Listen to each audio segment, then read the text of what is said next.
again, let's start with your name, just your name. Sure. My name is Marta Richardson. And you founded the CMAC Project, which is? Well, the goal of the CMAC Project is to bring the all-Latino Black Orchestra from Detroit, Michigan. It's called the Sphinx Virtuosi, to bring it to Greensboro in this fall. But it's bigger than that, because CMAC stands for? Classical Music Across Cultures. And that, as a teacher, has been something that you've not seen progressively. It's just really important to me and my students for them to see people who look like them playing classical music, playing string instruments. I mean, oftentimes when the children, for instance, go to see the symphony, which they're all excited about, it's a wonderful opportunity, and it's fantastic. But there's not a whole lot of people of color, a whole lot of people that look like them up on that stage. And you find with your students that's important? Well, I thought it would be, and interestingly enough, when I started showing them videos, and video clips, and links on the computer to the Sphinx Virtuosi, I could see something starting to resonate inside of them, something where they could start to dream and think, oh my goodness, this is I do this, and I belong to this, and this is part of who I am.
Also want them to do it longer than Keeler Open School. I do. I want to help them. I make sure every time I have a group of 5th graders going into middle school, I try to do everything I can to make sure they get into schools that have string programs. And sometimes that takes some extra effort. There's the magnet schools that we have here, but then also if that doesn't work out, there are other options. So I do everything I can to make sure that the children can continue, the children who want to can continue on. And that's the catalyst, I think, for all of this is what you wanted initially for your children. Did I understand that correctly? Yes. I want them to never be held back by the system or by the way things work. I want them to understand that this is something that is rightfully theirs and a possibility for them. I want them to be able to dream and think that this is, not just a certain person's kind of music or whatever, but this is something that if they work hard enough and we can get the resources for them, that this is possible for them. And not only as musicians, but also as future audiences, people that can appreciate classical music and go to a concert and enjoy it. You talked about the audience, which leads us to the big concert, the Sphinx concert. Tell me about it. Yeah. Well, actually, the whole project is like 3 days long. We're going to be bringing the Sphinx Virtuosi into Keeler on the October 6th. That's a Thursday morning. They'll perform for the school, and then they're going to break into small ensembles and go into probably 9 other schools that have orchestras of the most diverse makeup. I thought it was really important to take the musicians into schools where the children actually have an opportunity to sign up for orchestra and be an orchestra. I wanted it to be a very tangible possibility for them. And then we have a master class at UNCG at noon on October 7th. That's the Friday. And we have students from Weaver coming down. They've never been to a master class before, and they're going to the School of Music at UNCG, and they're going to watch the Catalyst Quartet, which is an ensemble that's part of the Sphinx Virtuosi. And then, of course, the big showcasing date is the evening performance at 7:30 on October 7th at ACOC Auditorium. And that's just a really cool opportunity. UNCG has been very kind to us. Dr. Rebecca McLeod is string pedagogy professor there, has really gone to huge lengths to make this happen for us. We have ACOC Auditorium that's been given to us. They've just done everything from the programs to the printing of the posters, amazing things. So we're real excited about the public concert on the 7th. That's the one that's open to everybody. Right. And then there is a workshop on October 8th that the Cultural Center has allowed me to go in, and we're going to bring Sphinx Virtuosi musicians, and students are signing up within the Gulfport County Schools to come to a free workshop where they can have more hands-on work. Tickets, how much are they? Tickets are only $10. We have done everything in our power to keep that concert affordable. If you had one dream at the end of all of this, the workshops, the concert, the opportunity to meet, talk to, question, if you had one dream coming out of all of this, what would it be? In about 10 years to see some of my students playing in orchestras, majoring in music, coming out to concerts, having a sense of ownership when it comes to classical music, and not just classical music, but string music, period. You know, there's so many genres now. I expose my children to jazz and old-time fiddle music and all those things, because especially with old-time music, there's a huge history of African-American players that goes way back. And so for the children to carry on those things, that's important. That would be a dream for me, to see that in 10 years. You know that's my next book. Yeah. Black Boys in Bluegrass. Yeah, are you serious? Yeah. Very cool. Isn't that funny? Do you know Joe Thompson? Did you know Joe Thompson? I don't know. He's probably over 100 years old. I don't know him. There's a guy up in Rockingham County I need to find. Yeah. So get personal. Okay. This is a big part of you. Yeah. How did you fall in love with classical music? Well, it was kind of chosen for me. My father's German, and his childhood was interrupted by the war, World War II, and so being able to study music was not something that happened in the turmoil of all that. And so it was really important to my father that he came from a musical family, so it was really important to my dad that we would continue on. So he kind of decided that I was going to play the violin. And at first I wasn't so crazy about it, but the more I did it, and I can tell you specifically what changed me, I got to junior high school, which is big to me right there, and an orchestra from Kaiser came to my school, to Lindley Junior High, and I saw this girl play in a way that I didn't realize that kids could play. I didn't know you could do that. I didn't know you could take private lessons. It wasn't part of my world. Even though my dad wanted me to do this, he didn't really understand what it would take to make it happen.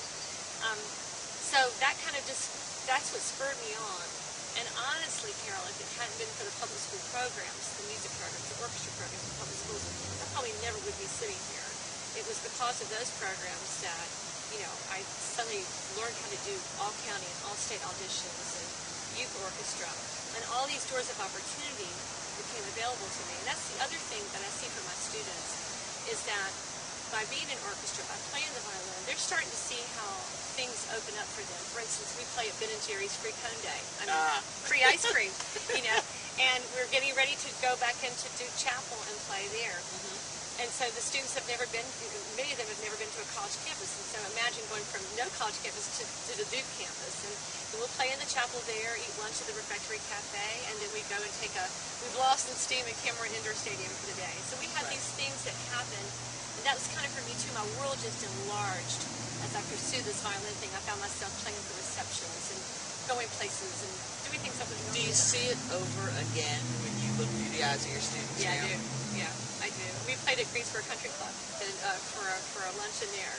And that was cool. I mean, that was the kids are all eyes looking around and just seeing a bigger world, seeing more what's out there. So that's a huge part of education now, is making these connections outside of the classroom. So it's a passion for me. Yeah. It's kind of nice when you can do your passion. It is. And it could turn into a passion for your kids too. I think so. One of the coolest things about our school is that it's named after Silas Peeler, and Peeler was president of Bennett College in 1912, early part of the century. And in my research, I discovered that Peeler actually played violin. Yeah.